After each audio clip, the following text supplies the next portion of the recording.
Assalamualaikum warahmatullahi wabarakatuh. Bismillah, hamdan wa syukranillah. Amma ba'd, yang saya hormati majmu'in sahabat-sahabat anti galau. Yang mudah-mudahan saya dan sahabat semua selalu dalam lindungan Allah Subhanahu wa taala.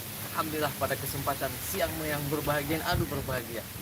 Saya kemarin bersama Zidan nih di Padepokan. Tapi siang ini saya sudah berada di Jogja. Saya sowan, saya silaturahmi ke guru saya. Yo, Abu Sa'ada. Siapa sih yang nggak tahu sama beliau, sama Ismail. Nah, sehat Gus. Sehat. Cuman di sini tidak ngajar santet, Ngajar duren. ngajar duren. Saya berburu duren Jogja ini. Keluarga semua sehat Gus. Sehat, sehat. Alhamdulillah. Ini untuk keluarga Jogja semuanya. Oh ayo. Mudah-mudahan sahabat-sahabat semua yang ada di Jogja nih, selalu waras, bergas, beras, sering keramas kan. Tuntas. Oh iya, iya. Gus, izinkan saya yang pertama silaturahmi. Ya, Bahwa teman saya ini, aduh, dari minggu-minggu kemarin nih, saya Ya. silaturahmi. Cuman ya, karena saya wong cilik lah gitu. Redeg. Kesibukannya apa Bu? makan duren. Selain makan durian, Makan duren. lalu ternak Burung unta. ternyata beliau banyak ternak ada ayam. Ada ayam di sini. Ada yang ayam untuk persiapan manakib sama pulutan. Itu ada yang harganya 300 juta di sana ada. Ada monyet juga ya? Tapi Ada monyet. bukan ngepet ini monyetnya. Bukan, ini ada musang. Ini di bagian belakang peternakan. Nah, ini kebetulan saya lagi sama beberapa teman dokter hewan. Ini dokter-dokter perhewanan. Dokter kejiwaan ada gue. Ada itu. Tuh. Di sini sehat semua jadi nggak ada dokter jiwa. Yang ada itu hewan yang lagi sakit dan maka butuh dokter. Ini Corona gimana aman gue? aman kan ada bapak yang jaga corona ini Pak Cahyo. Ini yang bagian jaga corona biar nggak keluar vaksin. Obyek-obyek vaksin beliau ini. Ya dari Polda DIY yang bagian vaksin. Nah, kalau dukun santet gimana? Ada nggak sih? Udah nggak ada di sini. Adanya dukun apa? Paling ya nggak ada sudah. Cuma takut semuanya sama beliau. Kalau dukun santet di sini sudah nggak ada. Di sini sudah anu apa? Dukunnya aja nggak ada, apalagi santetnya. Nah, saya tertarik. Saya mau ada satu pertanyaan ini. Apa? Ini bisanya seneng gondrong itu gimana? Ceritanya gimana?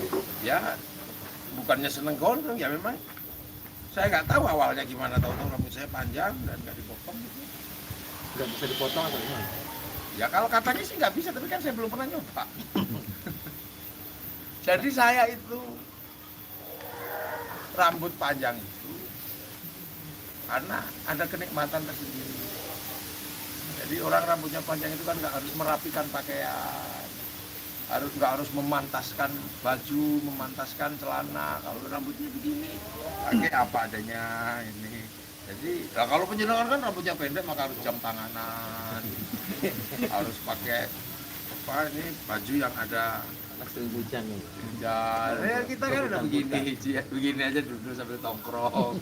Iya, sendalnya, sendal jepit, gitu aja selalu. Ini enak, jadi itu aja saya nikmati.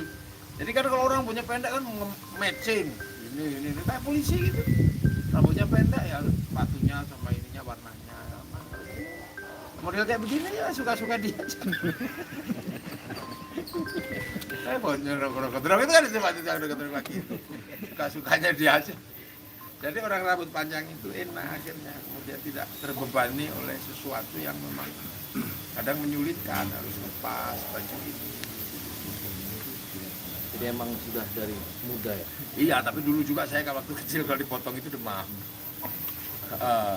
Jadi akhirnya ya sudah diganti seperti demam. Tadi saya menarik sahabat, beliau itu tahun 96, touring, Kalimantan. 95. Oh 95, touring di sana, di pedalaman. Bisa manggil Pak Biutan luar biasa. Dulu suka-suka cara-cara apa, senang di dunia spiritual ya tahun berapa? Belum lahir juga kan spiritual. Oh sebelum lahir. Sebelum lahir. Enggak, itu kan sebenarnya dunia yang dilewati aja. ketika saya melewati dunia pembelajaran dasar bagaimana orang mengenal Allah, mengenal agama, itu kan dunia spiritual. Ketika saya kemudian melakukan perjalanan berikutnya di etapa berikutnya yang ketemu dengan dunia yang lain. Ya, waktu awal-awal mengajarkan orang-orang yang belum kenal bagaimana beragama ya pasti pakai spiritual. Saya kan kebetulan bagian yang dasar-dasar yang di kampung-kampung harus banyak sisi spiritualnya. Misalnya doa-doa itu saya banyak hafal. Saya bertirakat itu ya karena untuk memfasilitasi orang-orang kampung yang nggak bisa bayar rumah sakit.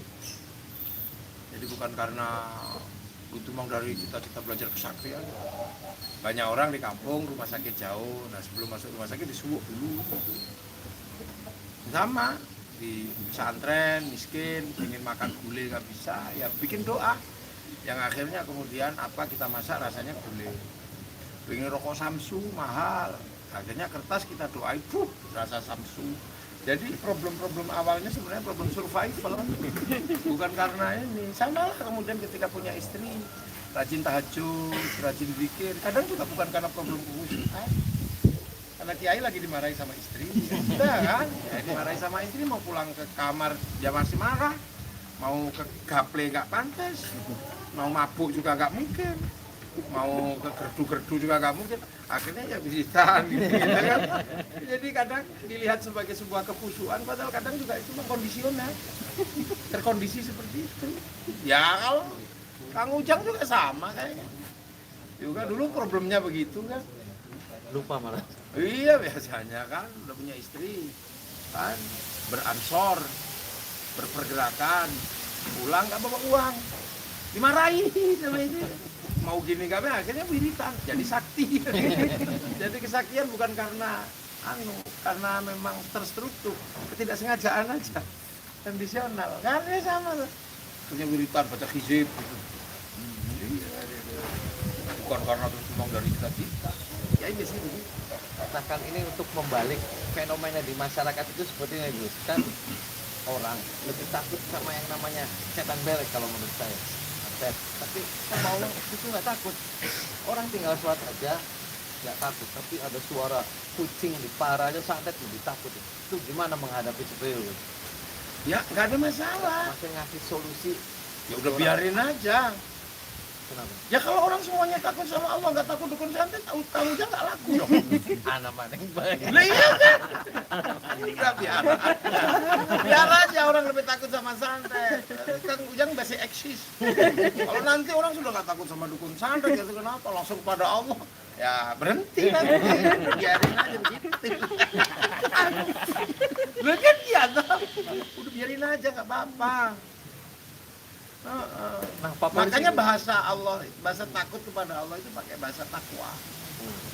Ya, bukan bahasa takut itu seperti takut kepada anjing. Bahasa kepada Allah itu bahasa takwa. Jadi menjalankan perintah dan menjauhi larangan itu bukan karena takut, gitu loh, tapi karena cinta. Seperti Kang Ujang nggak pulang gitu. Apa karena takut? Bukan. Karena tidak mau menyakiti yang dicintai kan gitu. Diteleponin Bang Ujang? Iya, ditelepon baru pulang Kang. Sang istri bilang pulang gitu. Langsung pulang, bukan karena takut. Karena nggak ingin mengecewakan sama yang dicintai. Nggak gitu. mengkel Pak? Enggak lah. Saya sih nggak begitu. Gitu. Nah makanya kalau kemudian bahasa kepada Allah itu adalah bahasa karena rindu. Nah Allah itu nggak pernah kelihatan. Makanya beribadah itu cuma ka'anna katarahu fa illam takun tarahu fa innahu yarahu. Seolah-olah aja kita lihat Allah, kalau nggak lihat yakin Allah lihat kita. Itu kan konsepsi yang sangat terbuka. Tapi kalau kemudian hantu kan di depan mata, nggak ada proses, udah lari. Jadi makanya orang lebih takut sama hantu, karena dia nggak butuh konsep. Takutnya itu nggak butuh konsep, takut yang terjadi dengan respon yang spontan. Karena manusia punya sifat spontan terhadap refleks terhadap sesuatu yang ditakuti, jadi itu sah. Tapi kalau takut kepada Allah itu kan butuh proses yang panjang kan. Makanya udah biarin aja orang takut jangan sampai biar kemudian dapat eksis. Nah gitu dan Nah yang nendang sesajen gimana? Kan duren-duren ditendangin gimana? Apa? Sesajen ditendangin. Ya nggak apa-apa, wong akalnya baru sampai situ. Kan gitu, makanya saya nggak komentar tentang sesajen. Banyak yang punya pikiran seperti itu. Ya udah biarin aja, emang akal agamanya baru sampai situ. Itu kan urusannya kepolisian, bukan urusan saya. Yang menentukan bahwa itu salah atau benar bukan saya. Itu kepolisian. Kalau saya tak bawa ke sini, tak ajari, jangan. Dimakan aja. Pelan-pelan, ayo dimakan, pelan-pelan. Karena itu persoalan keyakinan. Keyakinan itu tidak bisa hadir dengan tiba-tiba menjadi sebuah problem struktural hitam dan putih. Keyakinan itu butuh pembelajaran, pemberian pengertian. Nah kita itu belum pernah kasih dia pengertian, belum pernah ngajarkan ke dia ini. Begitu dia melakukan itu, ya jangan kita salahin. Kita didik dia, kita ini. Tapi karena dia sudah melanggar struktur bernegara, berbangsa, karena apa? Dia intoleran, itu urusannya kepolisian. Maka bagaimanapun dia salah dan tidaknya, itu tergantung polisi. Tapi kalau saya sebagai orang yang suka didik orang, tak suruh di sini kalau boleh. Ampun di sini sama santri-santri tak ajari. Keyakinan itu butuh pembelajaran. Iya, butuh pembelajaran. Ada dalilnya, ada pengertiannya. Nah dia belum pernah ketemu itu. Ketemunya baru dalil marah-marah kalau dia sesajen. Dia belum ngerti betul sesajen itu apa. Gitu lah. Kalau kita yang udah ngerti kan juga nggak marah-marah. Nah menurut penjenengan itu emang santet sihir ada nggak? Itu pasti ada.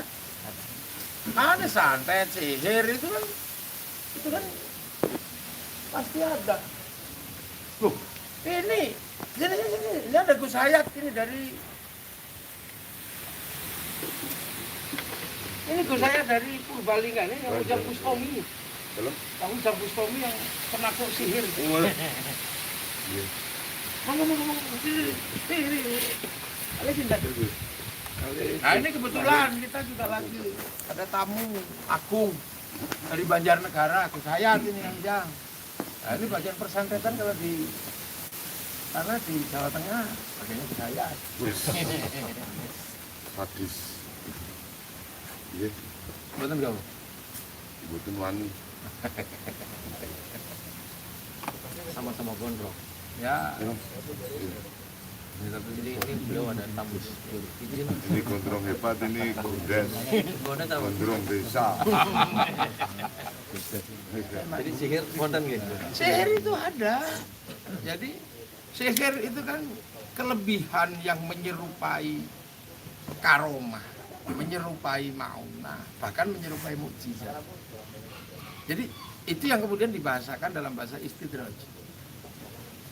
Tapi lebih spesifik itu sihir. Jadi menyerupai kelebihan-kelebihan yang diberikan oleh Allah kepada orang soleh. Gitu. Tapi itu dilakukan oleh sisi gelap kehidupan. Nah, sisi gelap kehidupan itu diizinkan, tapi itu menjadi haknya iblis, haknya setan. Maka ketika iblis mengatakan fa'dzirni ila yaumil yub'atsun, ya Allah sudah mati saya sampai hari kiamat, diizinkan Allah untuk menduplikasi kebaikan-kebaikan yang diajarkan oleh Allah. Nah, itu makanya sihir itu adalah sisi gelap daripada kebenaran yang diajarkan itu. Nah, itu ada dan itu bagian dari sisi hitam dan putihnya dunia. Luar biasa, saya dapat ilmu nih dari beliau. Jadi mudah-mudahan semua sahabat-sahabat. Tapi sekali lagi jangan galau. Apa? Jangan galau. Jadi kan anti galau kan, jangan galau. Jadi jangan pernah mempersoalkan kenapa orang lebih takut kepada santet, kepada jin, kepada gludak daripada kepada Allah. Karena kalau takut kepada Allah itu butuh ilmu. Karena dia takwa. Kalau takut kayak gitu itu nggak butuh ilmu, langsung takut gitu aja. Dan untungnya orang masih takut begituan, jadi kan kita tetap eksis. Nah, kalau orang semuanya takut kepada Allah, persikiran, jangan pensiun. Nah, Matur suwun, doain saya iya, doakan kuat. waras berkah. Waras berkas, sugi beras, isi keramas, barang akeh, barang akeh, sering keramas, tuntas. makan durian dulu. Iya. Barang durian panas-panas. Assalamualaikum warahmatullahi wabarakatuh. Waalaikumsalam warahmatullahi. Wow. Mas, sehat mas. Alhamdulillah.